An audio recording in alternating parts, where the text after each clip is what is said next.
My name is Grace Novesuthu Mnguni. I worked for an organization called FXB, which stands for Association Francois Xavier Bagnoud.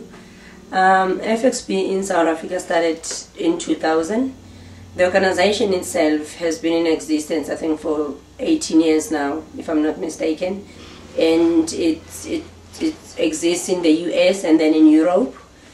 It actually, in African countries, it exists in Uganda, Rwanda.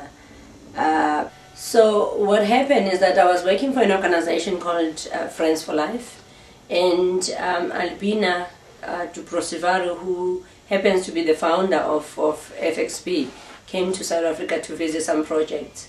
And she visited a project that I was actually the director for.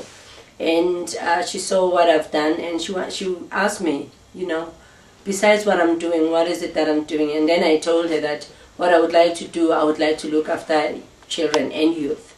And she asked me if I could actually start FXB in South Africa. And that's how I actually came in to join FXB, because I was asked to actually start it here in South Africa. FXB was doing income generating activities and school support. School support meant them supplying schools with food so that orphans and vulnerable children could have something to eat.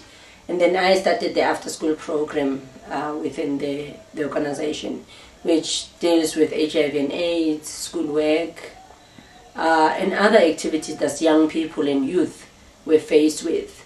We started our first after school in Alexander, and then moved to Pimville.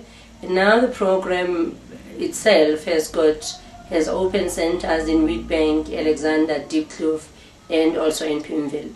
And now the after school program is the only program that FXB South Africa is running. The other program didn't become successful here in South Africa.